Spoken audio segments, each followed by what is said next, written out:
Class 10th chapter 2 polynomial. So polynomial क्या होता है? पॉलिनोमियल एक अलजेब्रिक एक्सप्रेशन होता है जिसके अंदर कांस्टेंट और वेरिएबल्स जो है वो मैथमेटिकल ऑपरेशंस की हेल्प से जुड़े हुए होते हैं। साथ ही जो वेरिएबल होता है उसमें उसकी कुछ ना कुछ एक्सपोनेंट होती है, चाहे मतलब कुछ पावर होती है, चाहे वो पावर 0 हो, 1 हो, 2 हो, 3 हो या 4 हो। सो डेफिनेशन देख लेते हैं हम पॉलिनोमियल की। पॉलिनोमियल क्या है? A polynomial is defined as an expression which is composed of variable, constant and exponents that are combined using the mathematical operations such as addition, subtraction, multiplication and division. So polynomial क्या है? Polynomial is defined as an algebraic expression या as an expression. एक algebraic expression होगा जिसमें क्या क्या होगा, जो किस किस से बना होगा, जिसमें वेरिएबल्स होंगे, कांस्टेंट होंगे एंड एक्सपोनेंट्स होंगी। एक्सपोनेंट्स मीन्स पावर होगी किसकी? वेरिएबल की। दैट आर कंबाइंड, और वो आपस में किसकी हेल्प से जुड़े हुए होंगे? वो आपस में मैथमेटिकल ऑपरेशंस से जुड़े हुए होते हैं। मैथमेटिकल ऑपरेशन जैसे कि एडिशन हो गया, सब्ट्रैक्शन हो गया, मल्टीप्लिकेशन हो गया या डिवीजन हो गया। तो इस हिसाब से हम देख सकते हैं एक एग्जाम्पल है पॉलिनोमियल के, क्या होगा? X square minus 5x plus 11। तो ये क्या है? एक पॉलिनोमियल है जिसमें क्या क्या है। अगर बात करें तो फर्स्ट टर्म क्या है इसमें? एक्स स्क्वायर है, जो कि एक्स क्या है? एक वेरिएबल है और उसकी पावर या एक्सपोनेंट 2 दे रखी है, माइनस 5x, 5 क्या है? कांस्टेंट है और x वेरिएबल है, और माइनस गिवन है। माइनस क्या हुआ? मैथमेटिकल ऑपरेशन हो गया। फिर उसके बाद प्लस है, मैथमेटिकल ऑपरेशन है, और 11 मीन्स कांस्टेंट है। अब डिटेल में देख लेते हैं कि कांस्टेंट क्या है। तो कांस्टेंट क्या है? कांस्टेंट क्या होता है? 1 2 3 मीन्स कांस्टेंट क्या होती है? ऐसे सिंबल्स होते हैं जिनकी डेफिनेट वैल्यू होती है। कांस्टेंट क्या होते हैं? ऐसे सिंबल्स जिनकी डेफिनेट वैल्यूज होती हैं। जैसे कि अगर यहाँ पर कोई भी सिंबल या कोई भी वैल्यू आपको पता है 2 है, तो 2 की वैल्यू हमेशा 2 ही रहेगी ना। ऐसा तो नहीं है ना कि कभी 2 को हम सपोज कर सकते हो 3 या 2 को हम 5 सपोज कर सके, कभी नहीं कर सकते। तो 2 की क्या होती है? डेफिनेट वैल्यू होती है, यानी सारे जितने भी कांस्टेंट होते हैं उन सब की एक डेफिनेट वैल्यू होती है। उनको हम कुछ और सपोज नहीं कर सकते या उनको हम कोई और वैल्यू असाइन नहीं कर सकते। फिर वेरिएबल्स की बात करें तो वेरिएबल्स क्या होते हैं? ऐसे सिंबल्स जिनको हम एक से ज़्यादा वैल्यू असाइन कर सकते हैं या कुछ भी वैल्यू असाइन कर सकते हैं, उनको हम वेरिएबल्स बोलते हैं। अब जैसे कि अगर सपोज कोई पॉलिनोमियल है और वहाँ पर वो सपोज जी की टर्म्स में कोई पॉलिनोमियल है, तो हम जी की क्या कर सकते हैं? जी की कोई भी वैल्यू असाइन कर सकते हैं और different different values P G के लिए निकाल सकते हैं, ठीक है। लेकिन जो कांस्टेंट होंगे उनकी एक डेफिनेट वैल्यू होती है और उसको हम चेंज नहीं कर सकते। वेरिएबल्स में क्या होता है? वैल्यू को चेंज कर सकते हैं और हम जो भी वैल्यू चाहें वेरिएबल को असाइन कर सकते हैं। नेक्स्ट है एक्सपोनेंट। तो एक्सपोनेंट क्या होता है? पावर को ही हम एक्सपोनेंट बोलते हैं। जैसे कि यहाँ पर 5 इन एक्स की पावर 5, अगर एक्स की पावर 5 लिखा हुआ है तो इसमें 5 क्या है? 5 एक्स का एक्सपोनेंट है या एक्स का कोफिशिएंट है, एक्स का एक्सपोनेंट है, सॉरी कोफिशिएंट नहीं। अब इसके बात कर लेते हैं नोटेशन की, कि हम पॉलिनोमियल को नोटेट कैसे करते हैं, शो कैसे करते हैं, उसको लिखते किस तरह से हैं, ठीक है, कैसे डिनोट करते हैं। तो पॉलिनोमियल को हम पी एक्स की फॉर्म में डिनोट करते हैं। तो पी एक्स में क्या है? जो एक्स गिवन है ब्रैकेट के अंदर, फंक्शन के अंदर जो एक्स है वो वेरिएबल को रिप्रेजेंट करता है।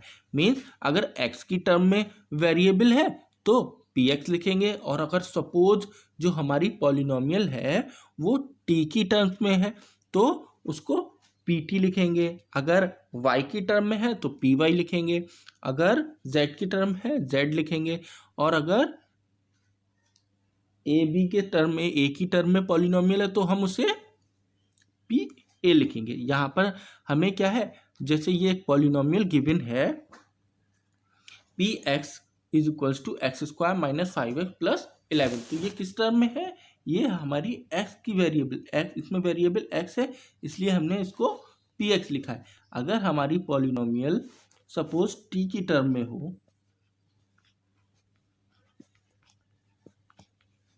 अगर हमारी पॉलिनोमियल ये होगी तो हम इसको किस फॉर्म में नोटेट करेंगे, पी टी की तरह नोटेट करेंगे। और अगर हमारी पॉलिनोमियल ए की टर्म में हो,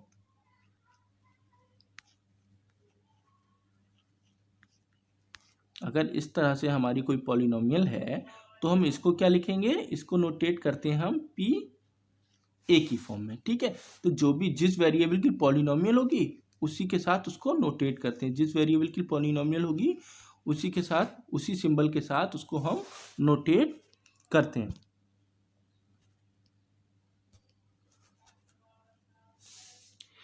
जनरल फॉर्म ऑफ पॉलिनोमियल, तो जनरल फॉर्म ऑफ पॉलिनोमियल क्या होती है, P x is equals to a naught x की power 0 plus a one x की power 1 plus a two x की power 2 plus up to dash dash plus a की power n x की power n, a n x की power n. तो यहाँ पर क्या है, जो ये a not, A one, A to और ए एन गिवन है, ये सब क्या है, ये कांस्टेंट है। ए नॉट क्या है, कांस्टेंट है, ए वन कांस्टेंट है, ए टू कांस्टेंट है, ए एन कांस्टेंट है, ये सारे कांस्टेंट है। वहीं एक्स की पावर 0, एक्स की पावर 1, एक्स की पावर 2, एक्स की पावर एन, ये सब क्या है, वेरिएबल्स हैं जिनकी डिफरेंट डिफरेंट जो पावर्स हैं वो गिवन है। जैसे एक्स की पावर 0 की पावर क्या, एक्स की पावर 0 है और यहाँ पर एक्स की पावर 1 है, फिर एक्स की पावर 2 है, एक्स की पावर 3 होगी, एक्स की पावर 4, ऐसे ही इसी टर्म्स में हम पॉलिनोमियल को लिखते हैं। ये पॉलिनोमियल की इंक्रीजिंग ऑर्डर में हमने इसको लिख रखा है।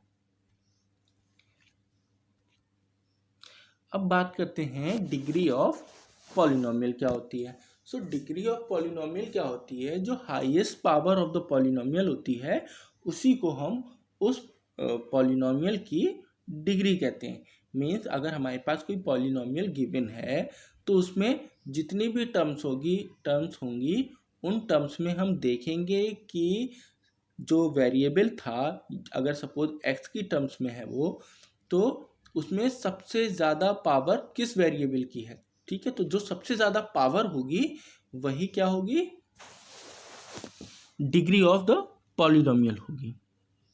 ठीक है, डेफिनेशन क्या है, the degree of polynomial is defined as the highest exponent या power of a polynomial.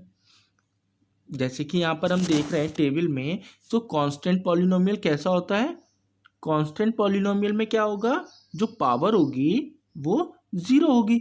X की पावर कितनी होगी, 0 होगी, यानी कि डिग्री, अगर एक्स की पावर, इसको हम एक्स लिखा हुआ है 6, तो 6 को हम एक्स की पावर 0 लिख सकते हैं ना। जहाँ पर एक्स की पावर 0 की वैल्यू 1 हो जाएगी तो इसको हम मल्टीप्लाई करेंगे 6 हो जाएगा, तो वही ये 6 लिखा हुआ है। तो यहाँ पर ये भी क्या होता है, एक पॉलिनोमियल होगा जिसमें डिग्री क्या होगी, 0 होगी, और इसको हम बोलते हैं जीरो पॉलिनोमियल या फिर कांस्टेंट पॉलिनोमियल। उसके बाद है नेक्स्ट लीनियर पॉलिनोमियल। तो लीनियर पॉलिनोमियल में क्या होता है, एक्स की पावर 1 होती है। ठीक है, एक्स की जो मैक्सिमम पावर है, हाईएस्ट पावर है, वो इस टर्म में हम देख सकते हैं क्या है, 1 है। ठीक है, तो लीनियर पॉलिनोमियल के लिए डिग्री क्या होगी, 1 होगी। क्वाड्रेटिक पॉलिनोमियल में क्या होता है, क्वाड्रेटिक पॉलिनोमियल में जो डिग्री होती है वो 2 होती है। Means highest power of the polynomial क्या होगी, 2 होगी। You can see in this, हम इसमें देख सकते हैं 4x² प्लस 1x प्लस 1, तो इसमें हाईएस्ट पावर क्या है, 2 है, तो डिग्री इसकी क्या होगी, 2 होगी। क्यूबिक पॉलिनोमियल में हाईएस्ट पावर कितनी होती है, 3 होती है। देखिए इसमें दो टर्म्स हैं, 6x³ प्लस 4x³, तो इसमें अगर पावर की बात करें तो दोनों की ही पावर कितनी है, x है ना, x की पावर 3 है, तो इसमें दोनों की x की पावर 3 है, तो हम इसको 3 लिख देंगे। तो क्या होती है, क्यूबिक पॉलिनोमियल में x की पावर 3 और डिग्री क्या होगी इसकी, 3। क्वाड्रेटिक पॉलिनोमियल में x की हाईएस्ट पावर 4 है और डिग्री इसकी क्या होगी, इसलिए 4 होगी।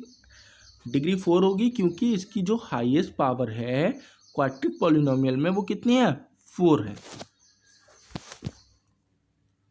मीन्स जो हाईएस्ट जितनी पावर होगी, जो हाईएस्ट पावर होगी उसी को हम डिग्री ऑफ पॉलिनोमियल बोलते हैं। और साथ ही डिग्री ऑफ पॉलिनोमियल के हिसाब से ही हम उनको नाम भी देते हैं। जैसे कि अगर 0 डिग्री है किसी पॉलिनोमियल की तो हम उसको कांस्टेंट या फिर 0 पॉलिनोमियल बोलते हैं। अगर डिग्री 1 है तो लीनियर पॉलिनोमियल, डिग्री 2 है तो क्वाड्रेटिक पॉलिनोमियल, और अगर डिग्री 3 है तो वो क्या होगा, क्यूबिक पॉलिनोमियल होगा। और अगर डिग्री 4 होगी तो क्वाड्रेटिक पॉलिनोमियल।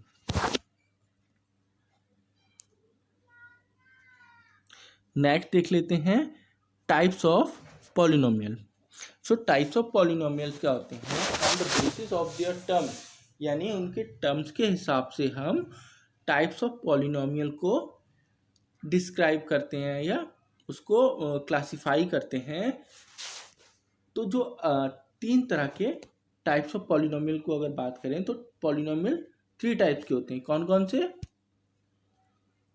मोनोमियल, बाइनोमियल और ट्राइनोमियल। बहुत इजी है। मोनोमियल्स क्या होंगे, जिसकी एक टर्म होगी उसको हम मोनोमियल्स बोलते हैं, यानी ऐसी पॉलिनोमियल्स जिसमें सिर्फ एक टर्म है तो हम उसको क्या बोलेंगे, मोनोमियल बोलेंगे। जैसे कि x 3y 29 xy2, ये सब क्या है, ये सब मोनोमियल्स हैं। ये सब मोनोमियल्स हैं क्यों, क्योंकि इनमें सिर्फ एक टर्म गिवन है। उसके बाद आती है बात बाइनोमियल की। तो बाइनोमियल में क्या होगा, 2 टर्म्स होंगी, ठीक है, 2 टर्म्स होंगी। देखो X square plus X, X cube minus 3x, X plus Y plus 2। यहाँ पर क्या है, सारी पॉलिनोमियल्स में 2 टर्म्स हैं तो इसको हम बाइनोमियल बोलते हैं क्योंकि इसमें 2 टर्म्स हैं। और ट्राइनोमियल में क्या होता है, ट्राइनोमियल में क्या होता है, 3 टर्म्स होती हैं, 3 टर्म्स होती हैं, इसीलिए इसको हम क्या बोलते हैं, 3 टर्म्स होती हैं, इसको लिए हम इसको ट्राइनोमियल बोलते हैं। और you can see the example, x square plus 2x plus 20। कितनी टर्म्स है इसमें, एक एक्स स्क्वायर की टर्म, एक 2x की प्लस एक कांस्टेंट की टर्म। तो ये 3 टर्म्स हैं तो इसको हम ट्राइनोमियल्स बोलते हैं। एक टर्म है बाइनोमियल, एक टर्म है मोनोमियल, 2 टर्म्स हैं बाइनोमियल, और अगर 3 टर्म्स हैं या 3 टर्म्स हैं तो हम इसको ट्राइनोमियल बोलते हैं।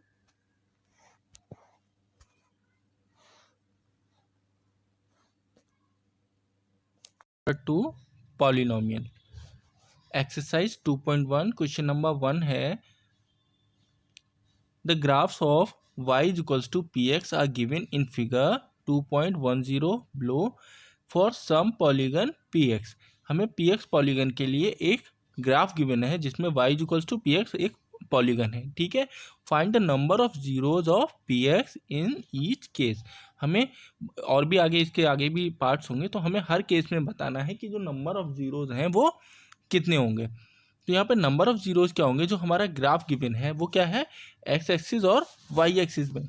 हॉरिजॉन्टल वाला एक्सिस कौन सा होता है, एक्स एक्सिस होता है, और वर्टिकल वाई एक्सिस होता है। तो ये जो मैंने कट किया है गलत लिखा हुआ था, ये वाई एक्सिस होगा। तो वाई एक्सिस, तो ग्राफ क्या होगा इसमें, ग्राफ 0 कहाँ पर होगा, जो जीरोज बताना है हमें, find the number of zeros बताना है। तो ग्राफ जहाँ पर भी वाई एक्स एक्सिस को, वाई 0 कहाँ पर होगा, वाई एक्स एक्सिस पर 0 होगा ना। जहाँ पर भी एक्स एक्सिस पर कोई भी पॉइंट होगा वहाँ पर वाई क्या होगा, 0 होगा सारे पॉइंट्स पर। तो इस केस में नंबर ऑफ 0 अगर हमें बताना है तो इस केस में जो हमारा ग्राफ है वो कहीं भी एक्स एक्सिस को टच नहीं कर रहा है। अगर एक्स एक्सिस को टच नहीं कर रहा है तो नंबर ऑफ जीरोज इसमें कितने होंगे, 0 होंगे। अगर यही ग्राफ जो रेड ग्राफ है, अगर ये एक्स एक्सिस को जहाँ पर भी टच कर रहा होता वहाँ उतने ही जगह उतने ही जीरोज होते। अगर 2 टाइम्स टच कर रहा होता तो 2 जीरोज होते, और यहाँ पर टच नहीं कर रहा है तो नंबर ऑफ जीरोज कितने होंगे, 0, मीन्स एक भी 0 इसका नहीं होगा। सॉल्व कर लेते हैं इसको। Total number of zeros in any polynomial equation क्या होते हैं, total number of times the curve intersect x axis, यानी कितनी बार जो ये कर्व है वो कितनी बार एक्स एक्सिस को टच करेगा, उतने ही नंबर ऑफ जीरोज होंगे। तो यहाँ पर क्या है, number of zeros of P x is equals to 0। क्यों? क्योंकि ये टच नहीं कर रहा है, because graph is parallel to X axis and do not cut X axis. Graph जो है वो पैरेलल है एक्स एक्सिस के और वो कहीं भी कट नहीं कर रहा है। Next question second, find the number of zeros of y is equals to P X. ठीक है, ग्राफ गिवन है। तो यहाँ पर क्या देख रहे हैं हम, यहाँ पर टच कहाँ पर कर रहा है, एक्स एक्सिस को यहाँ पर टच कर रहा है, मीन्स एक पॉइंट पर टच कर रहा है। तो नंबर ऑफ जीरोज कितने हो जाएंगे, नंबर ऑफ जीरोज 1 हो जाएंगे। Number of zeros 1, number of zeros of P x is 1। क्यों? Because graph intersect the x axis eight only 1 point, सिर्फ एक ही पॉइंट पर टच कर रहा है, तो इसलिए नंबर ऑफ जीरोज 1 हो जाएगा। Next question, question number third, find the number of zeros of y is equals to P x in each case. तो इसमें देख लेते हैं हम कि ग्राफ कितने टाइम्स टच कर रहा है, 1, 2 और ये 3, मीन्स 3 टाइम्स, है ना, 3 टाइम्स टच कर रहा है। तो नंबर ऑफ जीरोज इसमें कितने होंगे, 3 होंगे। Number of zeros of P x is 3 because graph intersect the x axis at any 3 points, यानी 3 पॉइंट्स पर टच कर रहा है। नेक्स्ट क्वेश्चन, क्वेश्चन नंबर 4, यहाँ पर नंबर ऑफ जीरोज कितने हो जाएंगे, सिंपल दिख रहा है हमें, नंबर ऑफ जीरोज 2 हो जाएंगे क्योंकि यहाँ पर 2 जगह टच कर रहा है। Solution, number of zeros of P x is 2 because the graph intersect the x axis eight 2 points, यानी 2 पॉइंट्स पे टच कर रहा है तो 2 जीरोज हो जाएंगे। इसमें देख लेते हैं, find the number of zeros of y is equals to P x in each case. तो इसमें कितने होंगे नंबर ऑफ जीरोज, 4 हो जाएंगे क्योंकि जो ग्राफ है ये क्या है हमारा, ये y एक्सिस है, ठीक है, और ये हॉरिजॉन्टल वाला x एक्सिस है। तो x एक्सिस को कितनी जगह टच कर रहा है, 1, 2, 3 और ये 4। तो नंबर ऑफ जीरोज 4 हो जाएंगे। Number of zeros of P x is 4 because the graph intersect the x axis at 4 points. Next question, find question number 6, find the number of zeros of y is equals to P x in each case. इस graph में देख लेते हैं हम कितनी जगह touch कर रहा है, 3 टाइम्स, ठीक है, 3 प्लेसेस पर टच कर रहा है ये, 1, 2 एंड 3। तो नंबर ऑफ जीरोज इसमें कितने हो जाएंगे, 3 हो जाएंगे। Number of zeros of P x is 3 because the graph intersect the x axis eight 3 points.